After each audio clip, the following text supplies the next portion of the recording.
but is also hooned to buggery. Hooned to buggery, that should be a hashtag. Bye! With nice pert buttocks.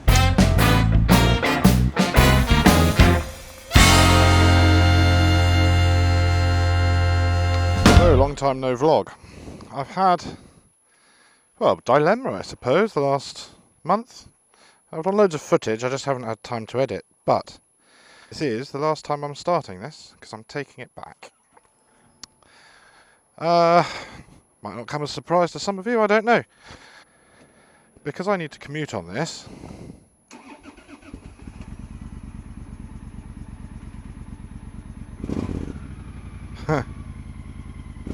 Still love that. Right, don't get me wrong, I'm pretty gutted actually.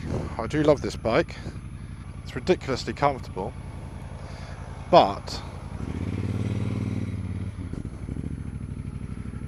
ridiculously comfortable. Trouble is, not when you're hooning it around like I do. I mean, the main thing is, if I constantly go over 70, which is basically what I tend to do, my lower back hurts because of this seating position, because I haven't got a screen and all that sort of thing. The other thing is, it's difficult for me to commute on because although that lovely pressed luggage rack I've got on the back, it's not very useful because it's curved. So if I want to strap my cases to it, they don't really fit properly. So yeah, I could get a flatter luggage rack. Luggage rack? Must be early in the morning. Luggage rack. That would work. And interestingly enough, it's the biggest difference in fuel consumption I've ever had on any vehicle, whether I'm hooning it or pootling along. Now, when I'm hooning it, I get about 37 miles to the gallon, which is to be expected. It's a 1.7 engine.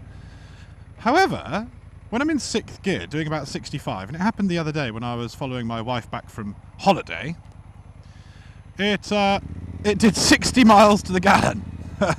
That's UK gallon, so the US gallon will be a bit less, probably about 52.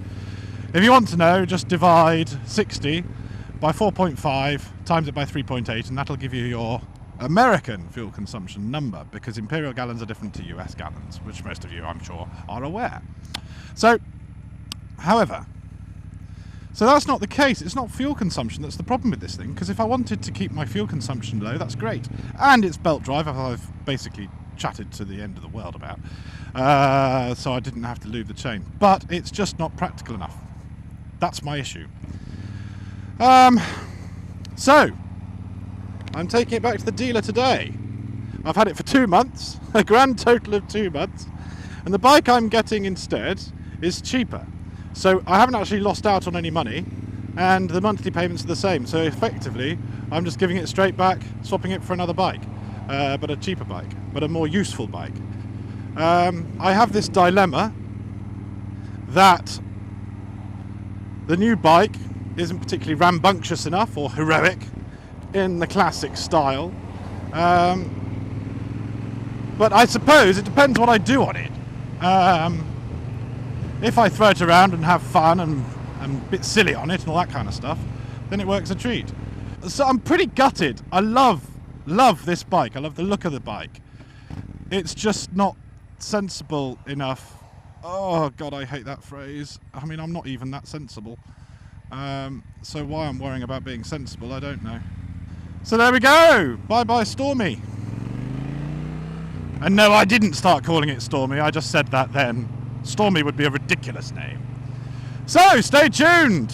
What I'm going to do is I'm going to add the last month's worth of footage on this video rather than do lots of separate videos. I suppose I could do lots of separate videos.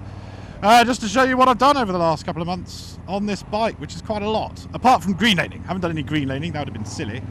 Then again, I took the Thruxton green laning, so as a homage to Le Baron. But yes, by the way, that was Baron with a ridiculous accent. Outrageous French accent! Haha! So yes. February is when I've been with the company for a year, and my salary does go up quite nicely.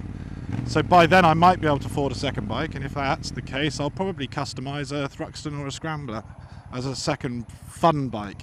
And well, you know what I can do with a Thruxton, so it might be a Scrambler next time.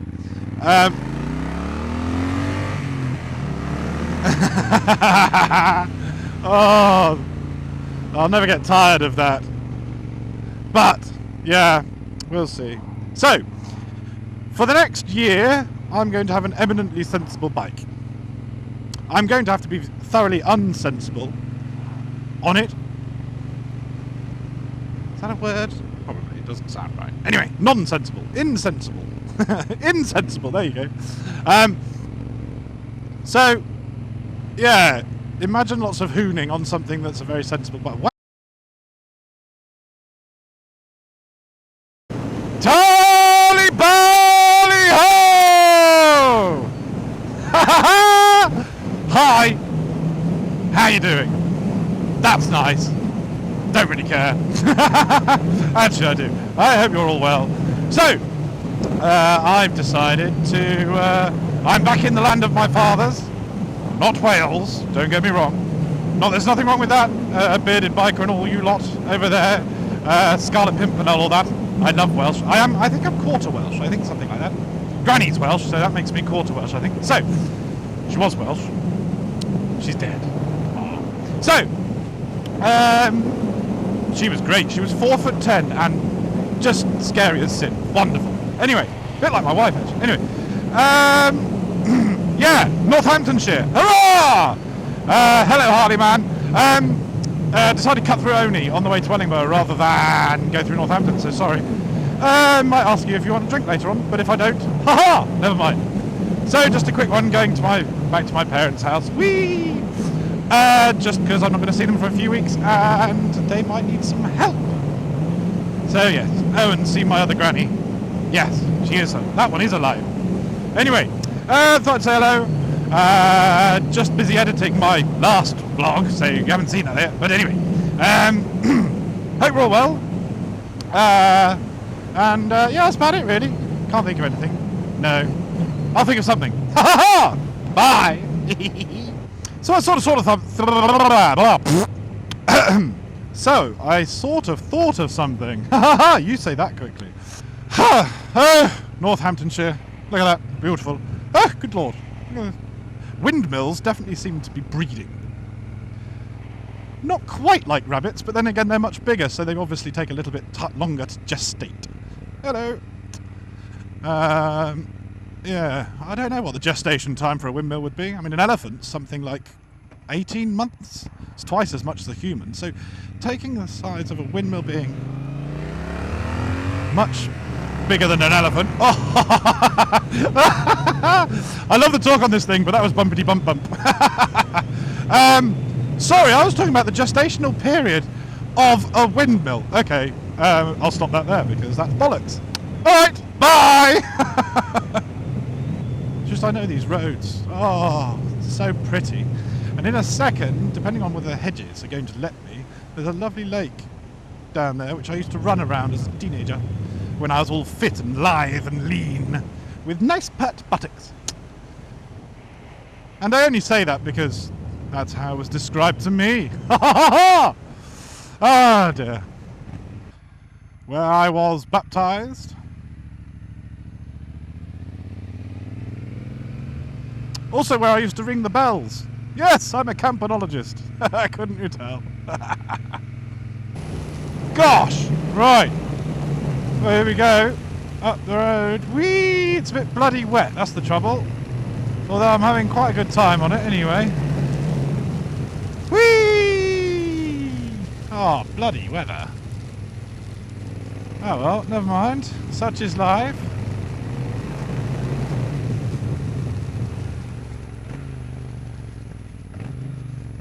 So this is Dinas we pass. Yeehaw! Now if you've seen my street triple video, this is the road I had fun on. Hey! Oh! Christ alive! Whee! Hey! Anyway, this is pretty miserable, so I'm going to stop recording now because I'm not going to have the visibility to overtake these buggers, and I'm just wearing my jeans, so I'm about to get very wet and very cold. Bye! Fuck. Oh, this weather's horrible. I wasn't expecting this at all. Balls. Great big balls.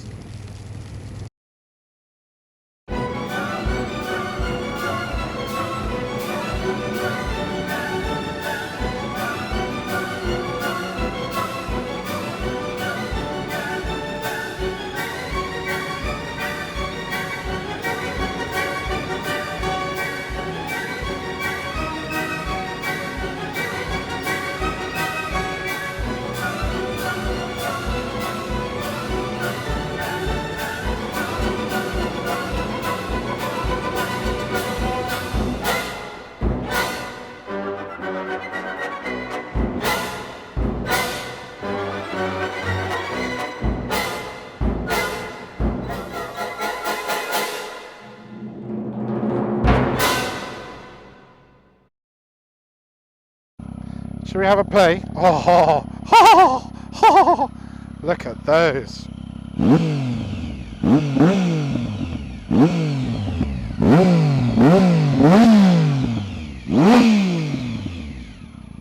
Lovely. Right, toodle pip. Bye.